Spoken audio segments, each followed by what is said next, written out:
Bem, boa tarde a todos, rapidamente aqui, saudando nossos debatedores e agradecendo a presença deles. Mais uma vez, ratificando o que o deputado Paulo Rubens já deve ter colocado, que nós do PDT temos hoje, mesmo estando na base da presidenta Dilma, a missão de contribuir com críticas construtivas, e uma delas que nós temos feito reiteradas vezes é em relação à condução da política econômica do atual governo, que nós esperamos que possa dar uma inflexão num eventual segundo mandato dela. Por isso, a importância que nós damos a esse seminário aqui e a esse debate, que nós queremos sim consolidar em um documento para que possamos entregar à presidenta Dilma com sugestões do nosso partido. Palavra para o professor André. Primeiro, eu queria começar falando que, em larga medida, assim, eu concordo plenamente com tudo que o Ferrari falou. Claro, não é à toa, como o Ferrari falou, nós somos economistas da mesma tribo, né? Então, o Ferrari foi o primeiro presidente da Associação Keynesiana Brasileira, eu sou diretor da Associação Keynesiana Brasileira, então nós temos esse, vamos dizer assim, esse viés keynesiano, e um viés que, de uma forma geral, é um viés crítico à política econômica, um viés crítico ao chamado tripé de política econômica, que vem marcando a condução da política econômica no Brasil desde o segundo mandato do Fernando Henrique, como o Ferrari ressaltou, e eu concordo plenamente com ele de que a essência do tripé está mantida, o que houve foi uma leve flexibilização. Então, assim, de uma forma geral, política econômica, a gente vê uma continuidade com algumas adaptações muito pontuais, principalmente a partir do segundo governo Lula, né, como uma resposta à crise de 2008, mas, de uma forma geral, vamos dizer assim, o tripé e, portanto, a essência da política econômica está mantida. Diferentemente do Ferrari, a minha apresentação ela vai estar muito focada na questão da política monetária, tá? Na verdade, assim, eu sou aquilo que, numa tradução livre, seria um economista monetário. Então, eu trabalho muito com essas questões e vou estar trazendo uma visão um pouco mais pontual de uma das pernas do tripé, que é o regime de metas de inflação, mas, claro que eu sou um pouco suspeito como economista monetário, mas é importante focar essa questão da política monetária, porque o tripé ele é assimétrico. Ou seja, a política monetária ou o regime de metas de inflação, ele é hierarquicamente superior às demais, no sentido de que o foco na estabilidade de preços condiciona e restringe as demais políticas do tripé. Ou seja, a política fiscal, em larga medida, ela é pautada pelas metas de inflação e a política cambial também. Tá? Então, daí a relevância de você estar focando nessa questão do regime de metas de inflação. Eu concordo plenamente com o Ferrari que a inflação não é o grande problema da economia brasileira. Na verdade, eu fico incomodado quando eu ouço isso, até trouxe esses números aqui. Como o Ferrari falou, a média da inflação pós metas de inflação é 6,7. Então, não tem como falar que a inflação desgarrou, né? A média do Plano Real é mais de 7, quase 8, alguma coisa assim. O que eu acho que é o problema da economia brasileira é a forma pela qual... Então, nesse sentido, e o Ferrari colocou muito bem, se você coloca em perspectiva histórica, 6% é um nível bastante razoável de inflação. Tá? O que eu acho que é o principal problema para a economia brasileira, e esse é o foco da minha apresentação, é a forma pela qual a gente está mantendo a inflação sob controle. Tá? Então, na verdade, o objetivo central da minha apresentação, na verdade, vai estar ali, a apresentação está dividida nesses três tópicos, eu já vou falar de cada um, mas o objetivo central da minha apresentação é chamar a atenção ou fazer uma crítica ao uso da política monetária como o principal instrumento de combate à inflação, entendendo-se que a gente está num âmbito, a gente tem uma configuração de política econômica em que o regime de metas de inflação ele é hierarquicamente superior, e, nesse sentido, a política monetária condiciona e restringe as políticas fiscal e cambial. Então, assim, eu vou falar... antes de começar, eu vou ter que pedir uma certa licença. Por quê? Porque o tema ele é muito técnico, ele é muito árduo. Eu sei que o público aqui não é um público de economistas, eu sei que eu não estou falando aqui para os meus alunos. Então, eu tinha até conversado com o Paulo, que eu acho que esse que era o grande desafio aqui da minha apresentação. Então, eu vou tentar falar devagar. E, por favor, se tiver alguma dúvida no meio, vocês podem me interromper à vontade. Mas eu acho que eu estou trazendo assim, a coisa de uma forma que vai dar para minimamente palatável. Tá? Então, na verdade, primeiro, dado que o tema é muito técnico, eu vou ter que falar um pouquinho, eu tenho umas 3 lâminas sobre a estrutura operacional da política monetária. O meu foco é o item 2, que são as peculiaridades da economia brasileira que tornam a política monetária pouco eficaz. Tá? Então, é nisso que eu quero concentrar. Depois, eu vou mostrar que a evidência empírica corrobora essa tese, ou seja, a tese de que a política monetária é pouco eficaz, ou a ideia de que a Selic ela é pouco eficaz para controlar a inflação. E depois vou partir para as conclusões. Tá?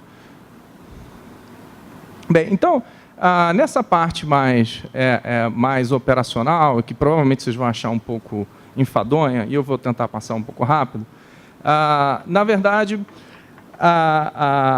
eu vou estar falando de objetivos, metas e instrumentos de política monetária para depois estar focando naquilo que a gente chama do mecanismo de transmissão da política monetária. O que é o mecanismo de transmissão? É a forma pela qual a política monetária afeta a inflação. Tá? Então, passando aqui para o seguinte... nos instrumentos, o instrumento básico de condução da política monetária são as chamadas operações de mercado aberto. Tá? Então, na verdade, como é que funciona? O Banco Central ele tem um departamento, o DEMAB, que é o Departamento de Mercado Aberto, que ele realiza o chamado gerenciamento da Selic. Ou seja, é o DEMAB que garante que o Banco Central vai atingir a meta para a taxa Selic. Tá? Então, atualmente a taxa Selic está em 11%. O DEMAB ele fica ali comprando e vendendo o título, ou seja, expandindo e contraindo a liquidez para assegurar que no final daqueles 45 dias a Selic seja cumprida. Tá? Então, o instrumento genuíno de política monetária são essas operações de compra e venda de título que tem uma contrapartida na oferta monetária. Se o Banco Central compra título, ele está colocando moeda, colocando liquidez na economia, quando ele vende, ele está retirando a moeda da economia. Bem, como é que se dá a estrutura operacional na política monetária? Comumente, a gente divide as metas de política monetária em 3 metas. As primeiras são as metas chamadas operacionais, depois as metas intermediárias e, finalmente, as metas finais.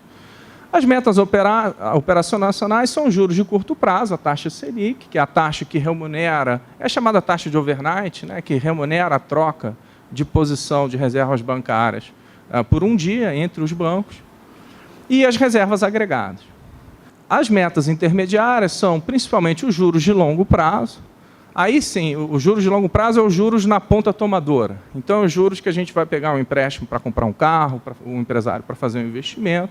E é importante chamar a atenção que essa que é a variável relevante. Tá? A Selic em si ela não é relevante. A Selic ela é relevante porque ela impacta os juros de longo prazo. Nenhum empresário se financia a Selic. Tá? Ninguém compra um carro à taxa Selic. Tá? Então, a principal meta intermediária são os juros longos, os agregados monetários, M1, M2, M3 e a taxa de câmbio. Por fim, as metas finais, aí depende um pouco, tem uma discussão teórica, mas estabilidade de preço vai estar na maioria dos estatutos de Banco Central, mas também manter um alto nível de emprego. Todo mundo sabe que o FED tem lá o chamado duplo mandato. Né? O FED tem que entregar estabilidade de preços e um alto nível de emprego. Tá? Crescimento econômico, estabilidade cambial, estabilidade do sistema financeiro. Então, por favor. Então, como é que funciona como é que funciona a estrutura operacional? A estrutura operacional da política monetária ela é muito precária. Por quê? Porque o Banco Central ele controla os instrumentos, que são as operações de mercado aberto. Esses instrumentos eles impactam as metas operacionais. que, por sua vez, vão impactar as metas intermediárias e só ao final vai impactar as metas finais. Eu brinco que é como se fosse aquela brincadeira de telefone sem fio, né? Que as pessoas ficam numa rodinha, cochicha uma frase no cara que está do seu lado, a frase vai rodando, quando ela chega no outro lado, no seu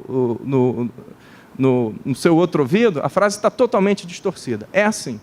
Tá? A estrutura operacional da política monetária ela é muito precária. Por quê? Primeiro, porque vai existir uma defasagem temporal. Ou seja, o DEMAB, ou o Banco Central, ele toma uma atitude, ou seja, ele calibra um instrumento, e existe um intervalo de tempo para essa cadeia de eventos se cumprir. Tá? Então, ele mexe lá na oferta de moeda, isso vai mexer na taxa Selic, aí essa mudança na Selic vai mexer nos juros longos, e, finalmente, essa mexida nos juros de longo prazo é que vai mexer na inflação.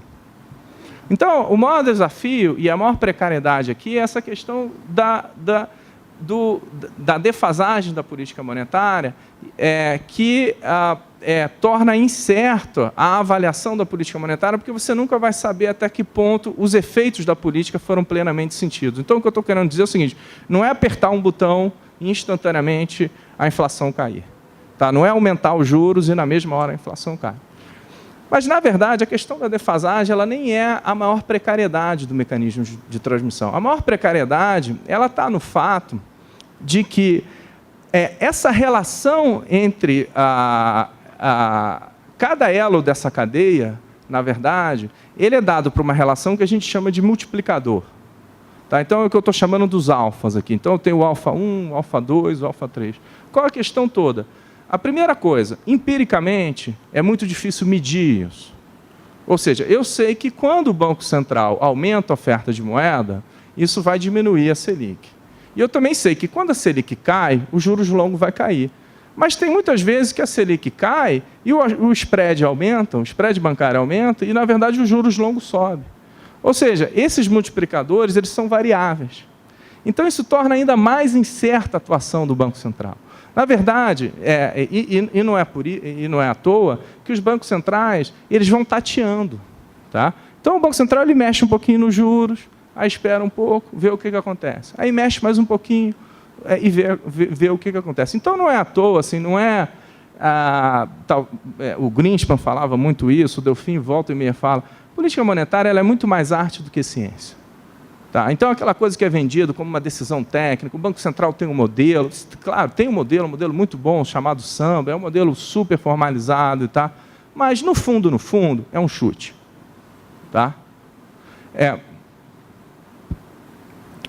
Então, aí tem algumas referências, e depois eu passo, por favor, o próximo. Então, assim, qual que é a regra básica de atuação de um Banco Central no âmbito de um regime de metas de inflação? O Banco Central ele fixa uma meta de taxa de juros, tá? Ele fixa essa meta, ele não fixa essa meta jogando uma moeda para cima e se der cara ele aumenta os juros, se der coroa ele diminui. Como é que ele fixa? Ele fixa em linha com aquilo que a gente chama da regra de Taylor.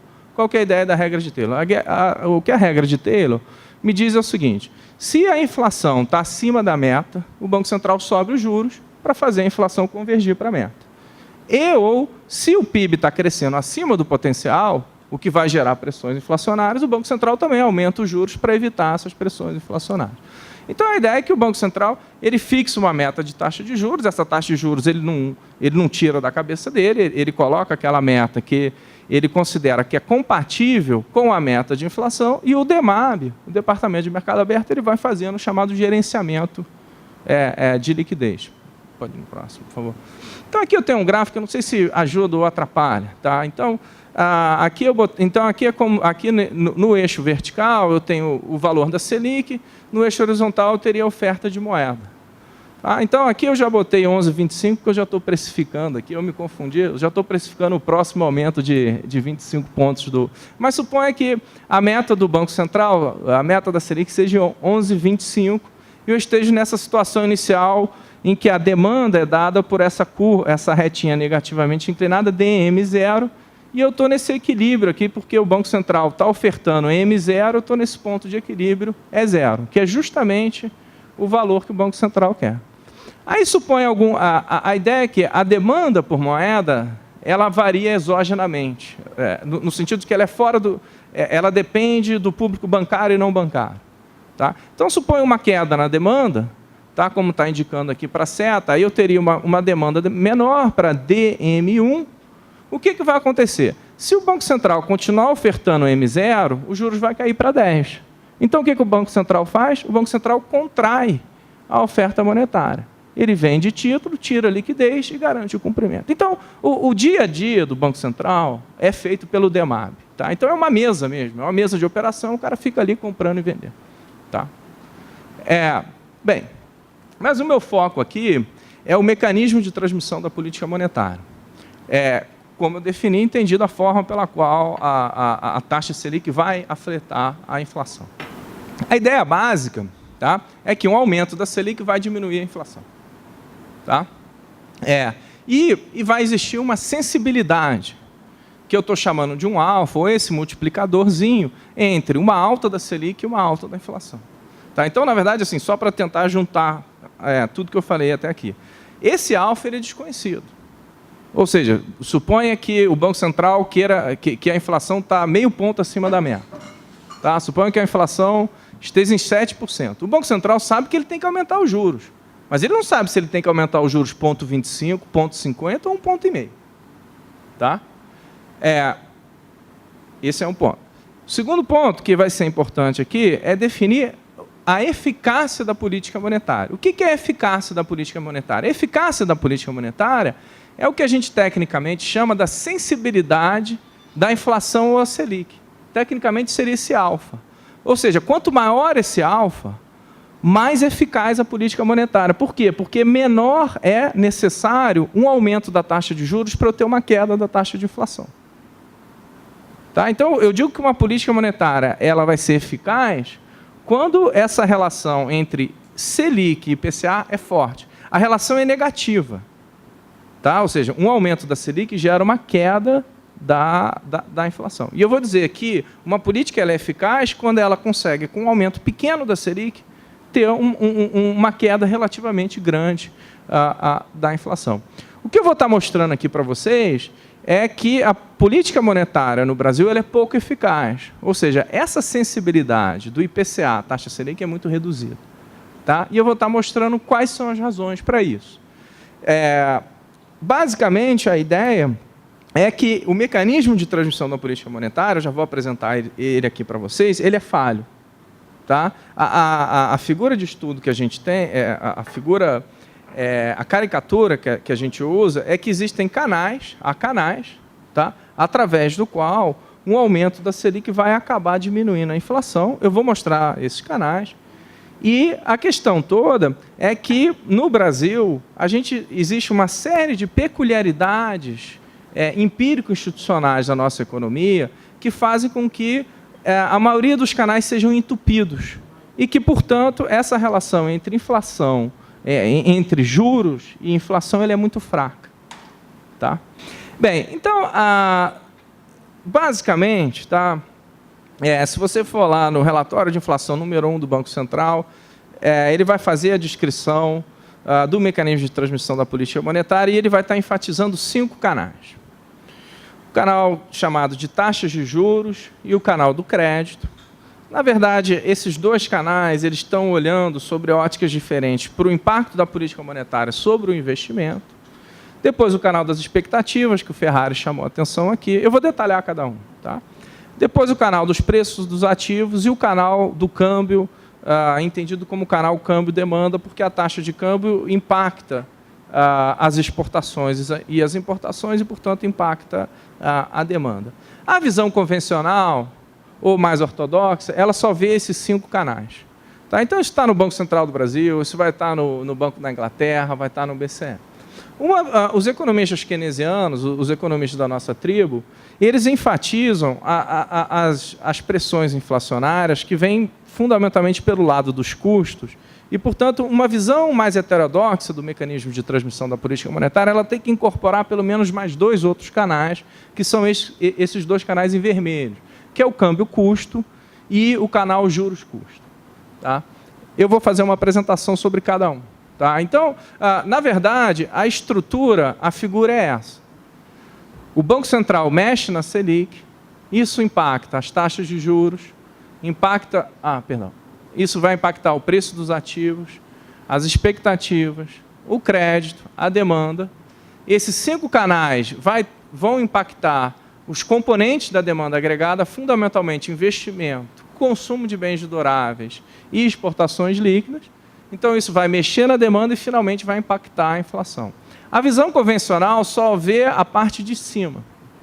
Tá? Se você, a visão mais heterodoxa, ela vai estar incorporando esses canais de custo, que é os juros custo e o câmbio custo, que vai estar impactando o preço dos insumos, isso vai estar impactando os custos de produção e os custos de produção vão estar impactando a inflação. Tá? Então, eu vou fazer uma breve, quer dizer, não breve, porque esse é o meu foco, eu vou fazer uma apresentação desses canais e já mostrando por que no Brasil a maioria desses canais são entupidos.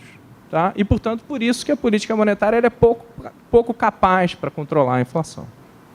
Tá? Então, como eu falei, olha, no Brasil... A próxima, por favor. Essa aí. Então, no Brasil, há um amplo conjunto de fatores que tornam a política monetária pouco eficaz, e isso vai gerar uma baixa sensibilidade da inflação à taxa Selic. Isso equivale a dizer que a transmissão é falha na economia brasileira. Bem, então, vou analisar cada um daqueles 7 canais. Tá? E vou tentar fazer um balanço sobre o canal. O canal da taxa de juros ele é um canal fraco ou um canal entupido. Tá? Como é que ele funciona? Tá? O Banco Central aumenta a Selic, com isso ele vai aumentar os juros de longo prazo, que são as taxas relevantes para as decisões de investimento. Um aumento dos juros de longo prazo diminui o investimento, isso diminui a demanda agregada, isso vai diminuir a inflação. Tá? Por que esse canal é entupido no Brasil? Esse canal é entupido no Brasil porque vamos olhar para 2 multiplicadores, que é esse alfa-1 aqui e o alfa-2. O alfa-1 ele é pequeno. Por quê? Porque ele vai depender da relação crédito-PIB. E a relação crédito-PIB no Brasil é muito baixa. Como o Ferrari bem ressaltou, é verdade que ela dobra. Nos últimos 10 anos ela dobra. Ela sai de mais ou menos 25% para mais de 50% do PIB. Mas ela está na casa de 50%. Economias desenvolvidas, como os Estados Unidos e a Inglaterra, é de 200% do PIB. Então, é óbvio que a política monetária vai ser mais eficaz nos Estados Unidos e na Inglaterra do que no Brasil. No limite, se a relação crédito-PIB, só para dar uma didática, for 0, esse canal está entupido. Tá? Qual uma segunda razão para esse canal ser entupido? A segunda razão seria esse alfa-2, ou seja, essa relação entre uma queda do investimento e uma queda da demanda. Por que esse alfa-2 é pequeno? Porque, como o próprio Fernando falou, a relação investimento-PIB é baixa, está da ordem de 15%, 18%. Você citou a China, que é 40%. Na China, esse alfa-2 é muito mais alto. Então, na China, a política monetária é mais eficaz do que no Brasil. Tá? Então, esse canal ele é um canal entupido.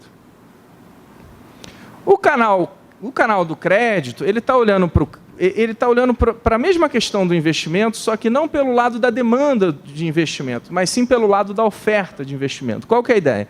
A ideia é que, quando o Banco Central faz uma contração monetária, os bancos ficam com menos reservas ou com menos liquidez e, portanto, eles cortam a oferta de crédito. Tá? E, portanto, isso vai gerar uma redução do investimento, uma queda da demanda, faltou uma setinha para baixo, e uma queda da inflação. Esse canal ele é fraco pelas mesmas razões do caso anterior. Ou seja, o alfa-1 e o alfa-2 vão ser pequenos aqui. Por quê? Porque a relação crédito-PIB é baixa e porque a relação investimento sobre o PIB é pequena. Então, esses 2 canais são entupidos. O terceiro canal é o canal das expectativas. Qual que é a ideia? A ideia é que o Banco Central aumenta a Selic. Isso as pessoas esperam, né, os agentes econômicos esperam que isso vai reduzir a demanda e isso vai conter as expectativas de inflação.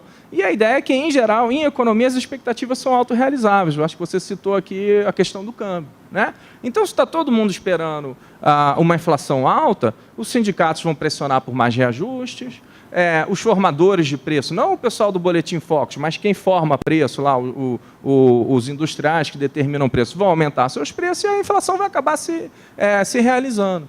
Então, as expectativas ela tem um papel, e por isso que o Banco Central ele faz esse chamado gerenciamento das expectativas, porque no que a gente chama, no jargão, no que a gente chama a ancoragem das expectativas, favorece o próprio controle da inflação. Esse canal aqui, ele é um canal, aí, fazer um parênteses, assim, esse é um canal que ele é um canal muito enfatizado pela teoria mais convencional, pela teoria ortodoxa, mas eu acho que ele tem a sua relevância.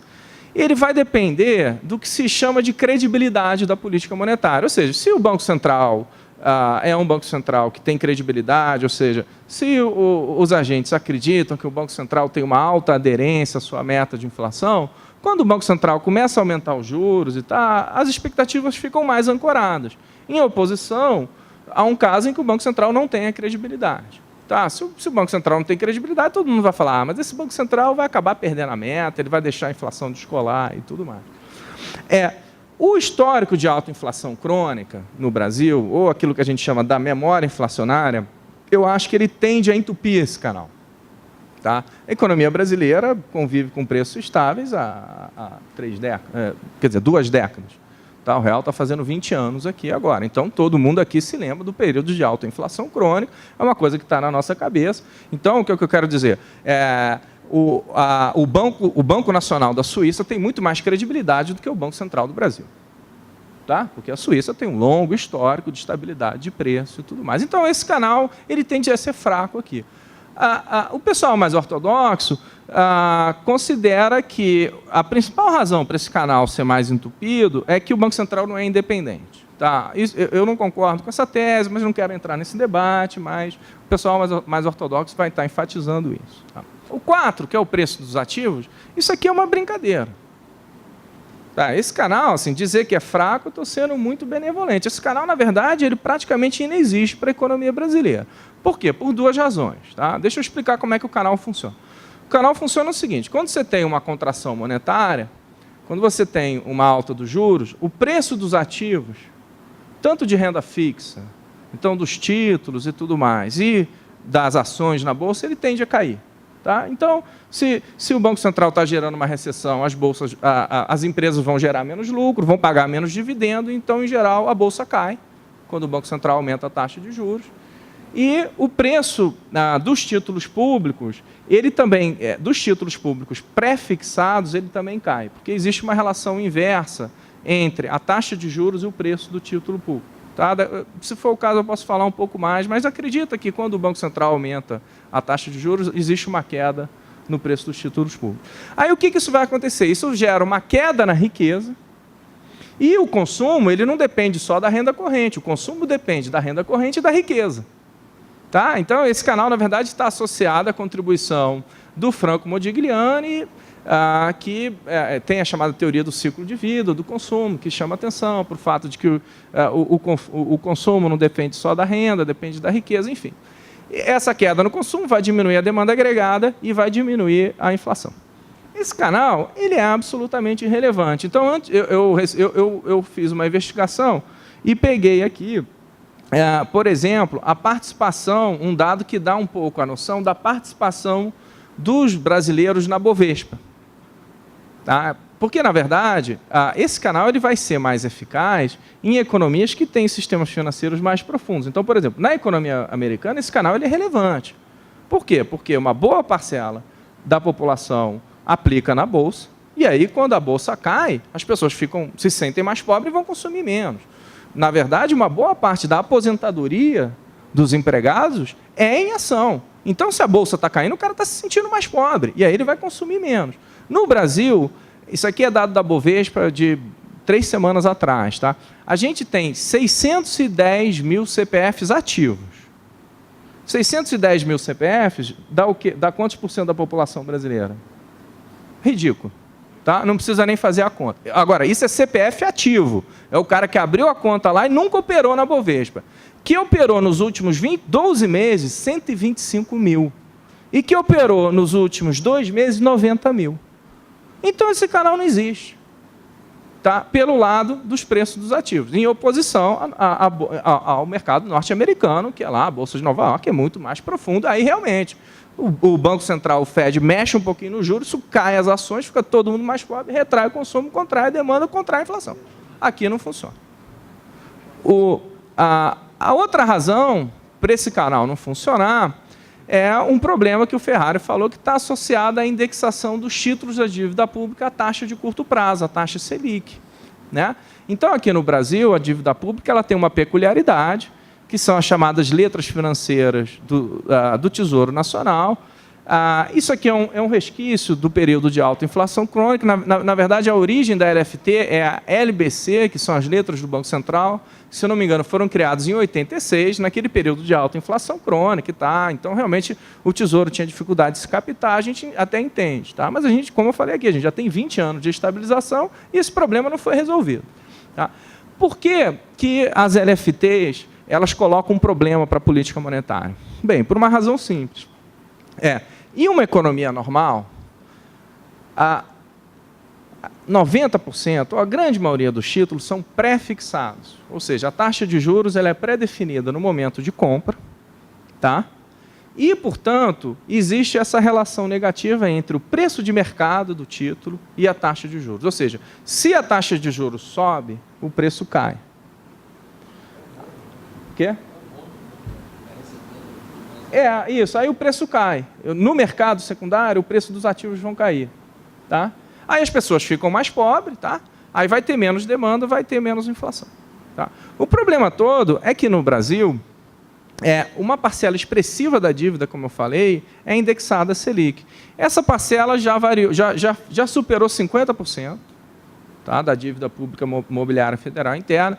O mínimo que a gente tem é 23%, mas já voltou a subir. Já está voltando a subir. O Tesouro tinha ficado nesse momento de calmaria, o Tesouro ficou um tempo sem emitir LFT, mas aí o mercado começa a ficar nervoso, aí o Tesouro começa a colocar LFT.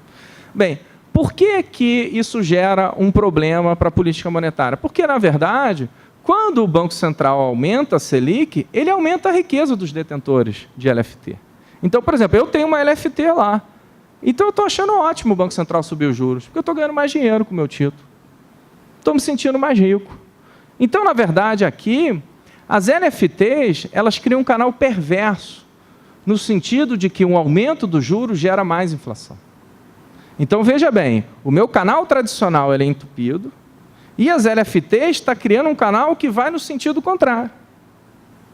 Tá? Então, é por isso que a gente enfatiza muito, né? O Ferrari já escreveu muito sobre isso, o Luiz Fernando também, o Oreiro também, que é o chamado problema das LFTs. Tem que acabar com isso. Tá? Tem que dar um jeito nisso. O quinto canal é o canal que a gente chama de câmbio-demanda. Né? Então, como é que opera esse canal? É o seguinte, o Banco Central aumenta a Selic, isso vai aumentar a taxa de juros dos ativos financeiros domésticos, né? Ou seja, os títulos, tanto de os títulos de renda fixa, tanto privado quanto público, ficam mais atrativos.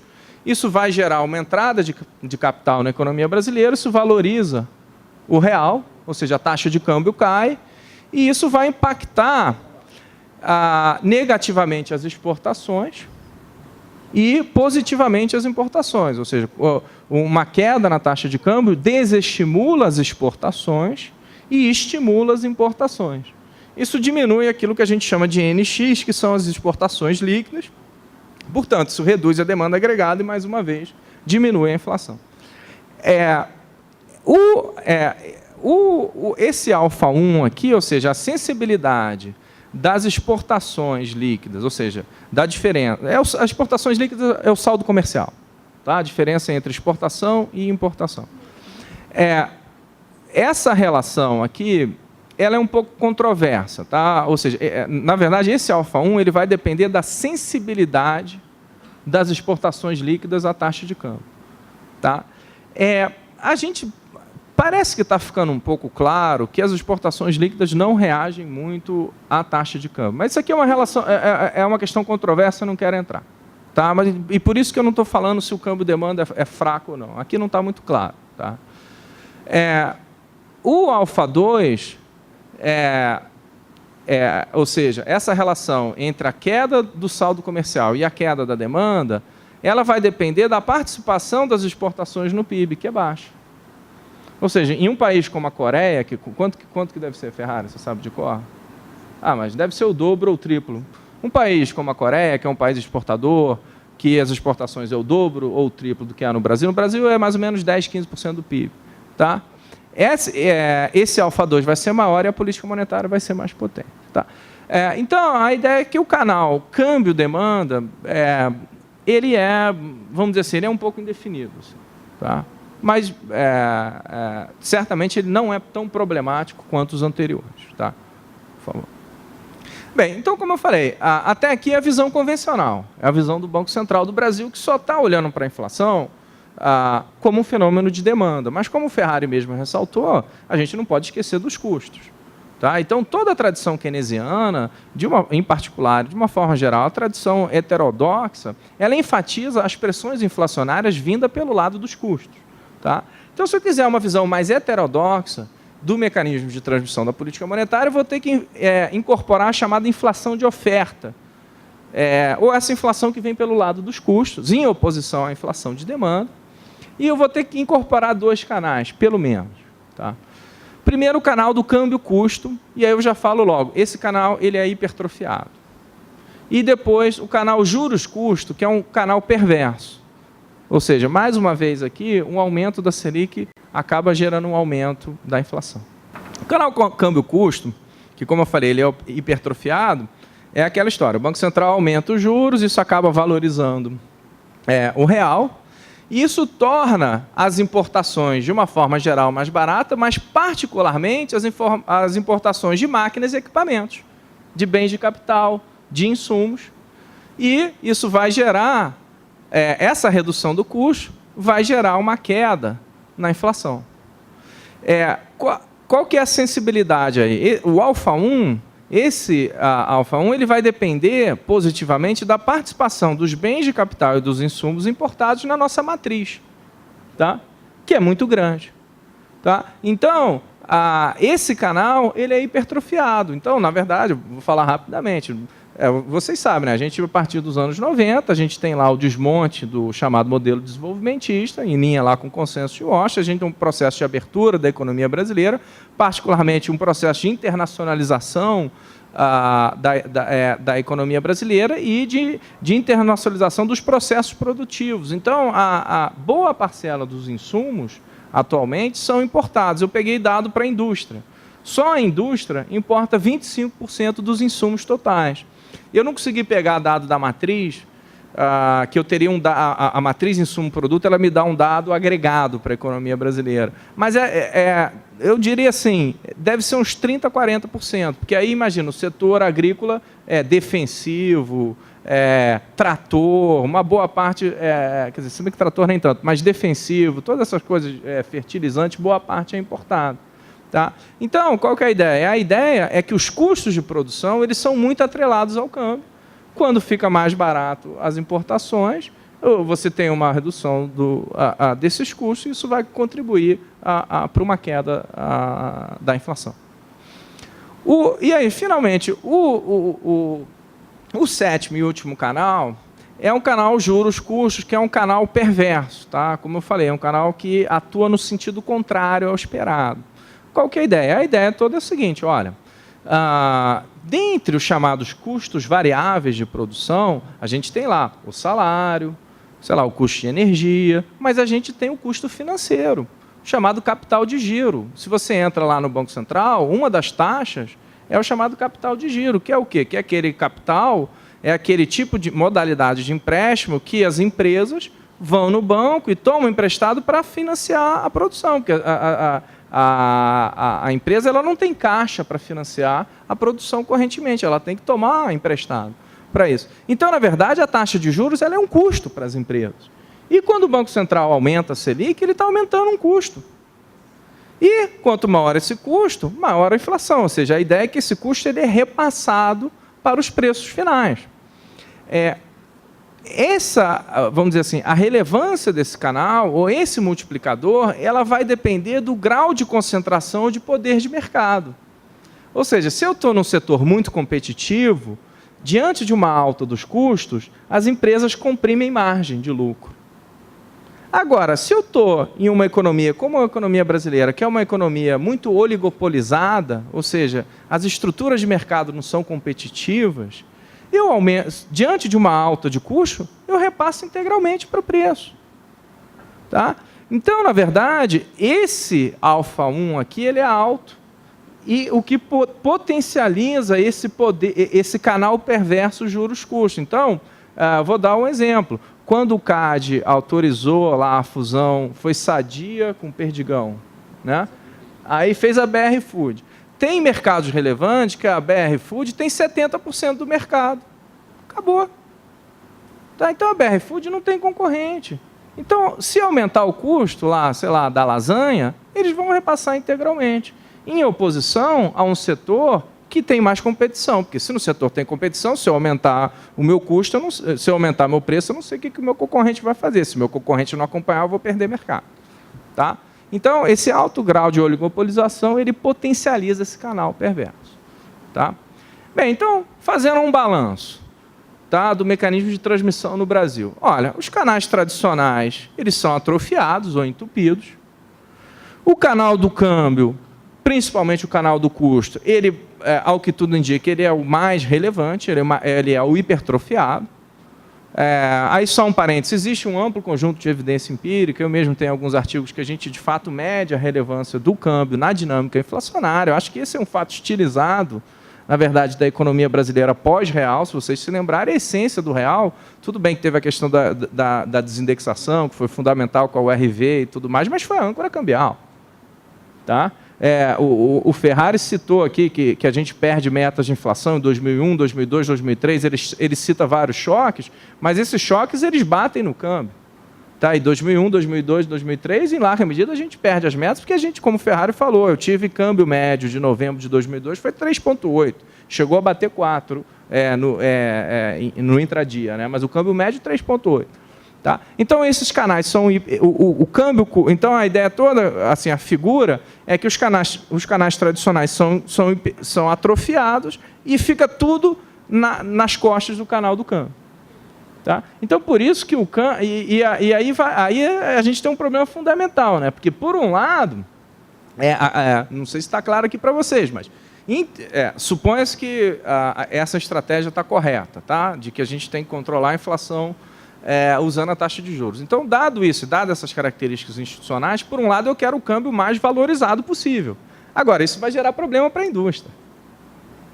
Tá? Que vai ampliar essa desindustrialização precoce que o Ferrari bem mencionou aqui.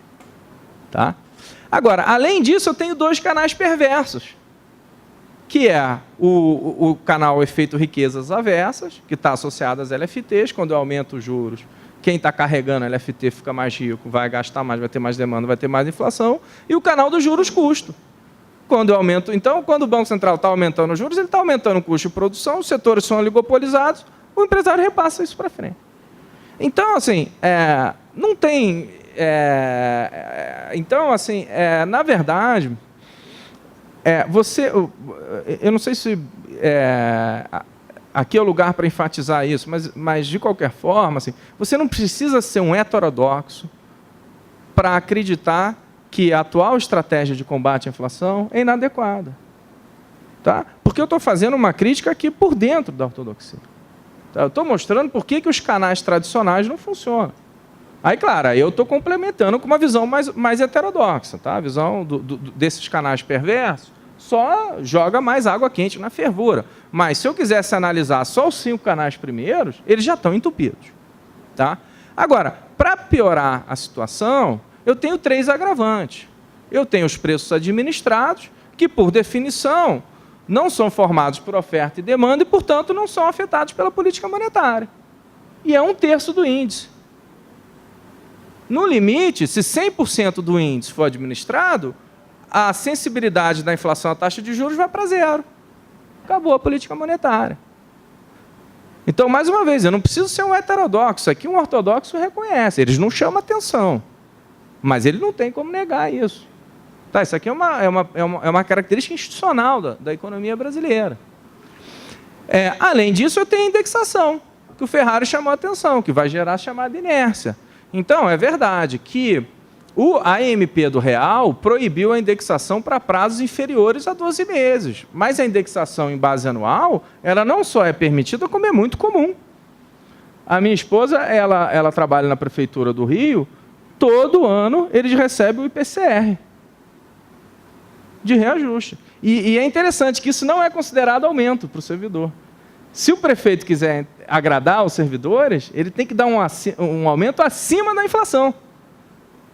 Tá? O aluguel, todo ano, é reajustado pelo IGP. E por aí afora.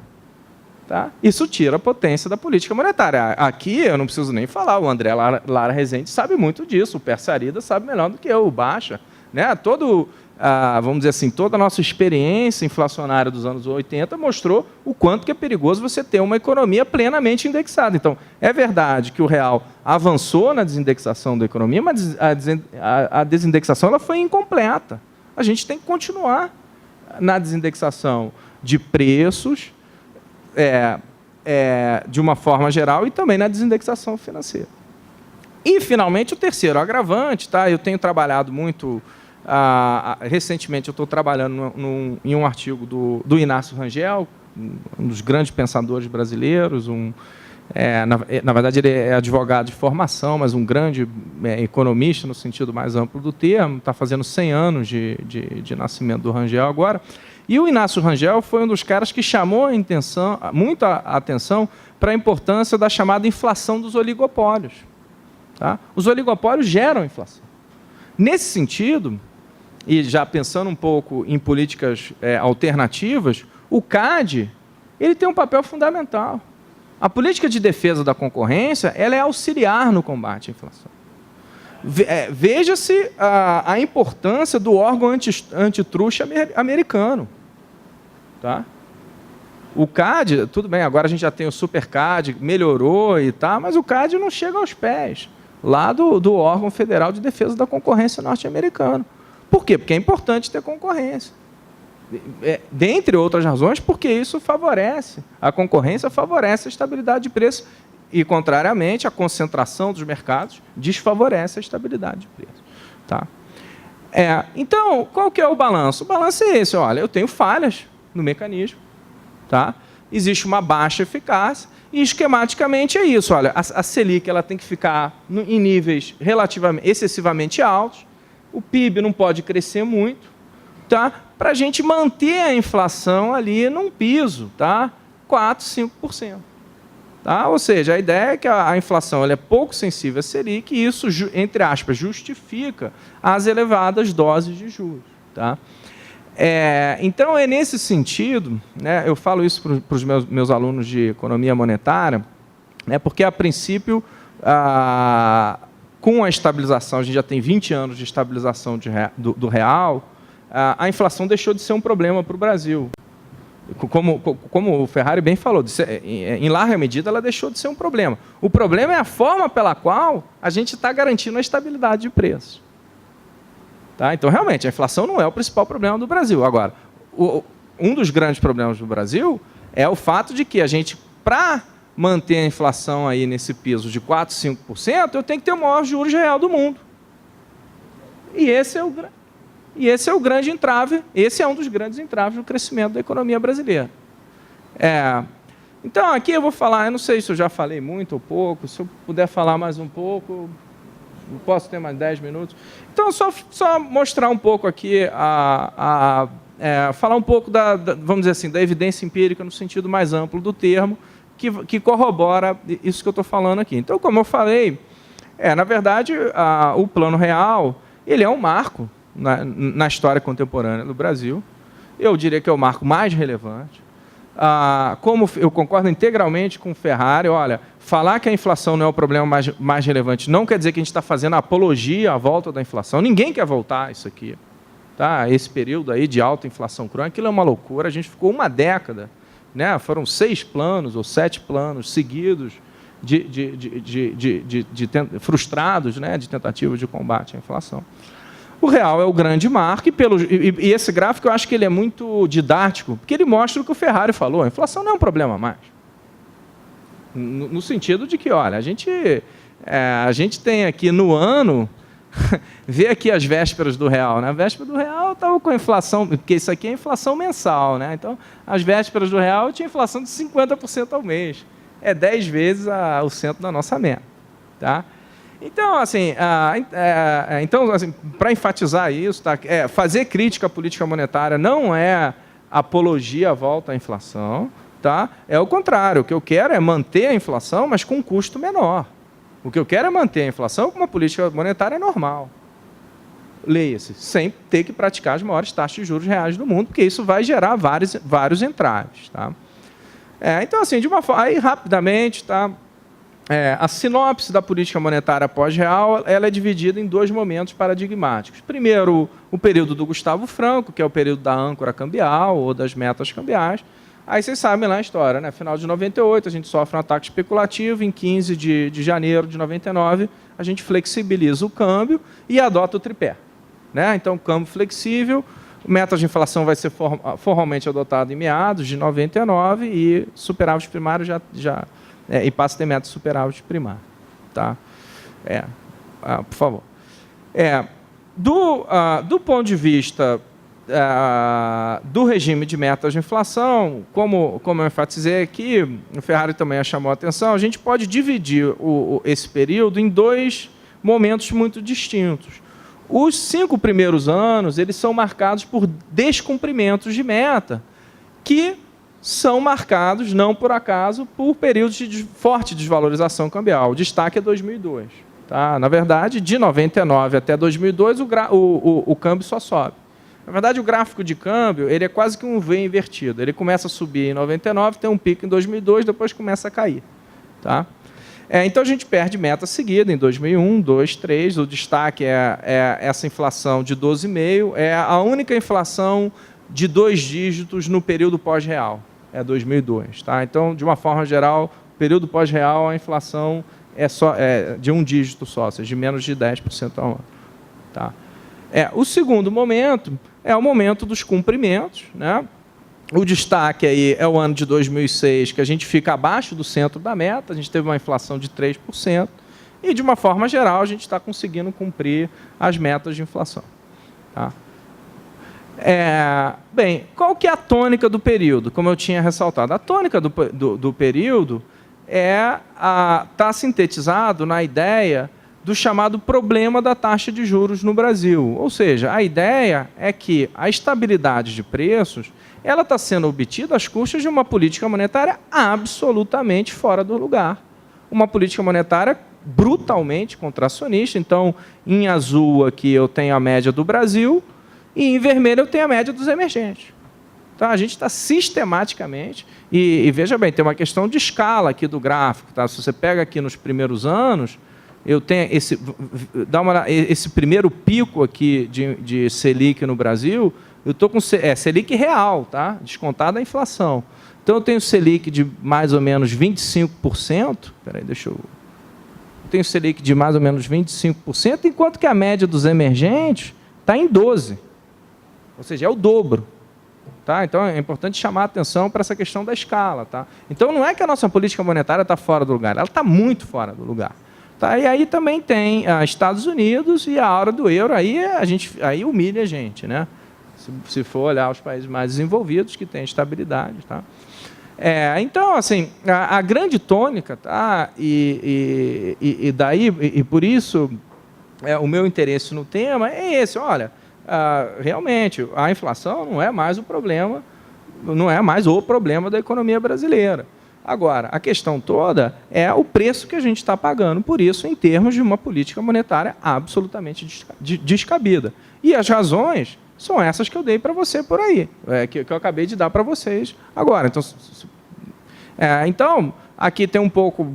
o Ferrari já falou, tá? A média pós-metas de inflação é 6,7%, a média pós-real é mais de 7%, a inflação fica, no período todo do período pós-real, ela fica abaixo de 5%, 4 vezes, ou seja, essa aqui é uma forma de corroborar essa visão dos entupimentos ou de que a política monetária não funciona no Brasil. Por quê? Porque, por um lado, eu tenho os juros mais altos do mundo, mas, por outro lado, a inflação não cede tanto.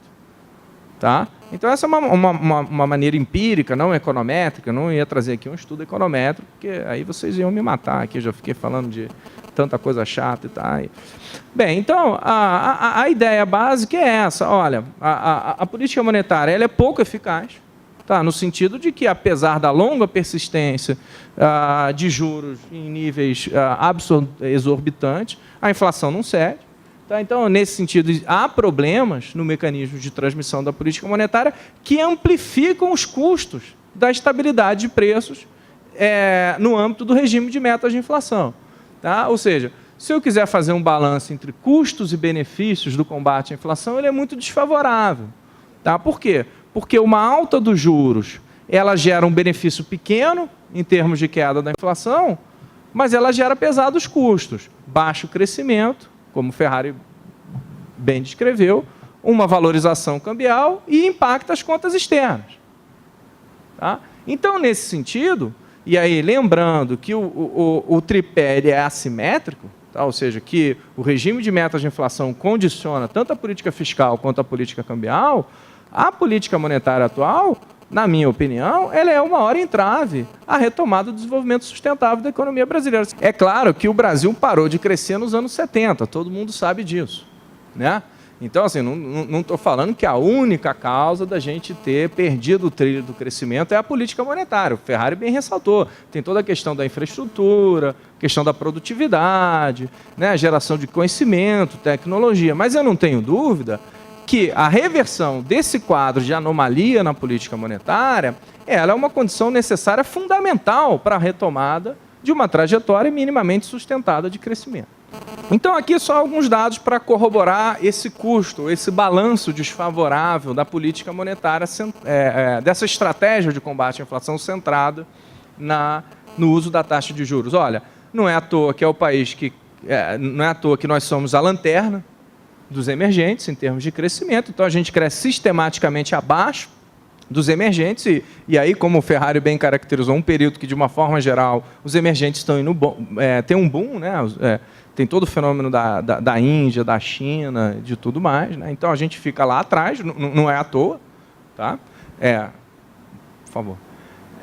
O câmbio ele tende a se valorizar em decorrência desse excesso, né, de juros, são chamados ganhos de arbitragem, né? Então aqui o Tesouro Nacional, que é uma dívida que não tem risco, porque o Tesouro ele imprime real, então o risco de crédito da dívida brasileira é nulo, né? E a gente está pagando aí, dependendo, se você tem NTN aí, NTNB, que ela é indexada ao IPCA, ainda dá mais um juros real, está dando 6% real. Quando nos Estados Unidos o juros real está negativo. Enfim, o mundo inteiro, né? A gente está naquele período da chamada política monetária não convencional, né? Então a taxa de juros do Fed é 0, a taxa de juros do BCE está muito próxima de 0, o Japão está com taxa de juros 0. Aí, claro, aí vem tudo, a gente vai receber, o chamado carry trade, né? Os mercados financeiros gostam dessas... o carry trade é o que em economia a gente chama de ganho de arbitragem, tá? Você toma emprestado a um juros quase 0 e vai aplicar aqui para ganhar 6% real, tá? Então, isso contribui, claro que não é um único fator, tá? Tem outros fatores que impactam a dinâmica cambial, mas eu não tenho dúvida que o movimento da conta de capitais é muito relevante para explicar isso. E, mais uma vez, isso vai prejudicar a indústria, vai estar contribuindo para fomentar ou para acelerar esse processo de desindustrialização precoce da economia brasileira. E o próximo é o custo fiscal, né? Então, a despesa média com juros do período pós-real é 5% do PIB. Tá? Então, tem um custo fiscal. Por quê? Porque o Tesouro Nacional é o maior devedor, isolado. Então, se o juros está muito alto, quem está pagando a conta é o Tesouro. Tá? Então, aqui a gente tem lá né? Então, falar um pouquinho da tabela. No primeiro, Fernando Henrique, a gente tem déficit primário. Tá? A partir do segundo, a gente tem superávit primário. Mas o problema todo é que, a despeito do superávit primário, como a despesa de juros está ali em média de 5% do PIB, a gente tem um resultado nominal, que é dado pela soma do resultado primário com a despesa de juros, a gente tem um resultado nominal negativo. Tá? Então, resumindo, quando eu aumento os juros, eu tenho um benefício pequeno, porque isso reduz pouco a inflação, mas isso trava o crescimento, valoriza o real e impacta negativamente as contas públicas. Aí, claro, isso dificulta, isso certamente vai prejudicar o investimento público, porque, eu não sei, mas alguém sabe quanto que é o investimento público com participação do PIB? Então, pronto, em média é mais do dobro. A gente gasta 5% para pagar juros da dívida e só investe 2%. Tá? Então, e aí agora eu vou terminar, é a última conclusão. Então, para concluir, tá? Porque já teve uma conclusão 1, agora é a conclusão 2. Então, mas para concluir de verdade, qual que foi o meu esforço aqui? Meu esforço aqui foi aliar a uma crítica teórica que a nossa turma tem ao uso da política monetária como o núcleo da estratégia de combate à inflação, a uma crítica empírica. Tá? Qual que é a crítica teórica? A crítica teórica, primeiro, é que a inflação ela não é um fenômeno essencialmente de demanda, tá? Ela também vem pelo lado dos custos. E segundo, que a essência do uso da política monetária para combater a inflação é impor um sacrifício para a economia. Qual seja, de você desacelerar o crescimento. Isso, exatamente. Então, mas aí qual que é o problema? O problema é que, dadas essas características da economia brasileira, o sacrifício ele é maior. Ou seja, a baixa sensibilidade da inflação à taxa Selic, ela torna essa crítica, que é teórica nossa, ainda mais grave. Tá? Então, é por essas razões que eu acho que a gente tem que repensar a estratégia de combate à inflação. De uma forma geral, o que eu posso falar em termos de proposição? Eu acho que, vamos dizer assim, a gente tem que buscar uma estratégia que não seja unidimensional, como essa estratégia, um instrumento independente das diferentes fontes de pressão inflacionária, tá? Porque, na verdade, a inflação ela não é um fenômeno unicausal, ela é um fenômeno multifacetado. E a ideia é que a gente tem que combinar instrumentos não monetários com a política monetária. É claro que a política monetária vai sempre ter um papel, né? A economia também não pode ficar crescendo 15%, 20% se o investimento não andar junto, como o Ferrari chamou a atenção. Né? Então, para dar um exemplo, o Ferrari chamou a atenção para a participação da inflação dos alimentos como um dos itens que mais subiu, não é isso, Ferrari? Então, tem que ter uma política agrícola. Não é possível, que a gente tem terra aqui, tem sol o ano inteiro. E aí vai ficar tendo inflação de alimento? Então, eu não conheço, eu não sou economista agrícola, mas imagino que a Conab vai, não sei, fortalecer a Conab, criar estoques reguladores, ver como é que está o crédito agrícola. Enfim, a ideia, o diagnóstico é um diagnóstico mais estruturalista, no sentido de que eu tenho que olhar a causa e tenho que usar um remédio específico para cada causa. Tá? A regra de Taylor, ela é uma regra de bolso. Tá?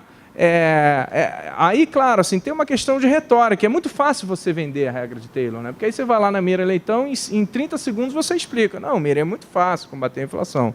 Se a inflação sobe acima da meta, você aumenta os juros, diminui a inflação. Agora, a questão toda é que, como a inflação é um fenômeno muito mais complexo do que se supõe os defensores do regime de metas de inflação, a estratégia de combate à inflação ela tem que ser igualmente mais complexa. Tá? Então, não tem regra de bolso. Você tem que olhar, ver a causa e usar um instrumento específico.